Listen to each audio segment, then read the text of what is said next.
اب تمہاری شادی ہونے والی ہیں، تو آنے والی کو دیکھو نا کتنی بڑی قربانی کر کے آ رہی ہے، گھر، ماں باپ، بہن بھائی، سہیلیاں، ماحول، ہر چیز چھوڑ کے وہ آ رہی۔ تم آتے ہی اس کو کڑاہی میں ڈال دو تو اس کا کیا حال ہوگا؟ اور جتنی کوئی مشین قیمتی ہوتی ہے اس کی ڈائی اس سے بھی قیمتی ہوتی ہے۔ ڈائی سانچہ انگریزی میں ڈائی کہتے ہیں، اردو میں سانچہ۔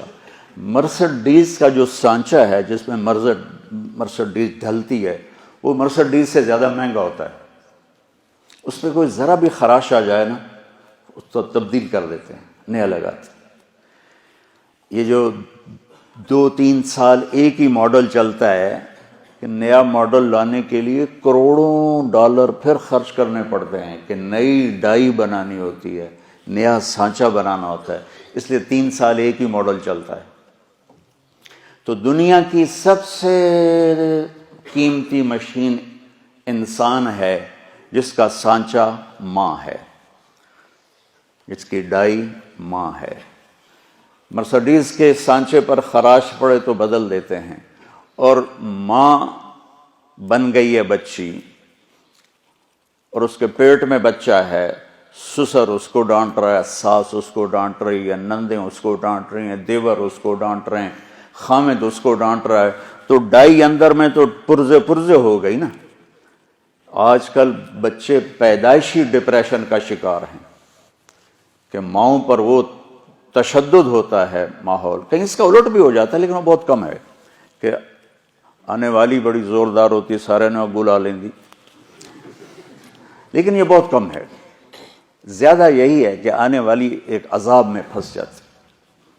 تو اس لیے میں نے کہا بیٹا ہمارا دین ہمیں کہتا ہے کہ لڑکا بھی گھر چھوڑے، لڑکی بھی گھر چھوڑے، اور اپنا الگ گھر بسائیں تاکہ 2 کے مسائل ہوں۔ اب جو بیچاری جاتی ہے وہ سارے گھر کی خدمت اس کے ذمہ ہو جاتی، ماں کی بھی کرے، ساس کی بھی کرے، سسر کی بھی کرے، اور خامند کی بھی کرے، خامند کی بہنوں کی بھی کرے، گھر کے برتن بھی صاف کرے، جھاڑو بھی دے، سارے کام اس کے ذمہ ہوتے۔ تو میں پہلے بھی کئی دفعہ سنا چکا ہوں کہ اللہ تعالیٰ نے یہ ماحول کیسے آنکھوں پہ پٹی باندھ دیتا ہے۔ ٹھیک ہے، میری شادی ہوئی فیصل آباد، میرا گاؤں، اس وقت وہاں بجلی بھی نہیں تھی، تو میری بیوی شہر سے اور وحشت زدہ ہماری جانگلی زبان وہ سمجھتی نہیں تھی، چپ کر کے بیٹھی رہتی تھی، تو وہ پھر میرے پاس روتی، تسی بولی جاندے ہو میں نے پتہ ہی نہیں لگتا تسی آگ کی رہے ہو، ایسی کیفیت۔ اور اللہ نے آنکھ کھولی تو نوکر، کھانے والے الگ، پکانے والے، کھلانے والے الگ، پکانے والے الگ، سودا لانے والے الگ، حکا بنانے والے الگ۔ حکے کا ایک مستقل نوکر ہوتا تھا جس کا کام تھا صبح حکا تیار کر کے رکھنا اور پھر عصر کے بعد دوبارہ حکا تازہ کر کے رکھنا۔ اس وقت حکے پر پوری مجلس لگا کرتی تھی۔ تو میں نے اپنی ماں کو کبھی نہیں دیکھا کہ میری ماں کو اچھا پکانا بھی نہیں آتا تھا اور روٹی گول نہیں بنا سکتی تھی چونکہ سارا کام تو نوکرانیاں کرتی تھیں، تو میری ماں کو کوکنگ نہیں آتی تھی اور نہ ہی کوئی روٹی پکانی آتی تھی۔ بطور عورت تھوڑا بہت وہ جانتی تھی، لیکن چونکہ کام کرنے والیاں ہوتی تھیں تو ان کو بھی ضرورت نہیں پڑی۔ اب اس ماحول میں جرگا، پوری مجلس شورا بیٹھی ہے، پوری فیملی کی عورتیں اکٹھی ہیں اور گفتگو کیا ہو رہی ہے؟ تیری ماں تا چولہے تے سڑدی پئی ہوندی ہے تے بیگم تیری ٹھک تے پیڑے تے بیٹھی ہوندی، ٹھک تے منجی تے بیٹھی ہوندی۔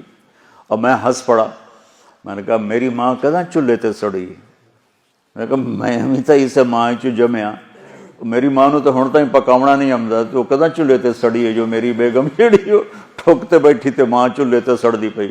میری ماں صرف نگرانی کے لیے جاتی تھی کیا پک رہا ہے کیا ہو رہا ہے بس، یا جب کھانا تیار ہو جاتا تھا تو نوکروں کو تقسیم کرنا، ڈیرے والوں کو تقسیم کرنا، مہمانوں کو تقسیم کرنا، گھر میں اپنے ہمیں یعنی بچوں کو دینا۔ یہ ماحول ہے کہ سب کچھ ہوتے ہوئے بھی ڈیمانڈ ہے کہ یہ بھی جھاڑو پکڑ کے شروع ہو جائے. تو دیکھو بیٹا، ایک منفی مزاج ہوتا ہے، جو ممبر پہ بیٹھے تو منفی ہوگا، جو گھر میں جائے گا تو ہوگا، جس جگہ جائے گا وہ الٹا ہی ہوگا. تو میں تمہیں اس سے نکالنا چاہتا ہوں کسی طرح.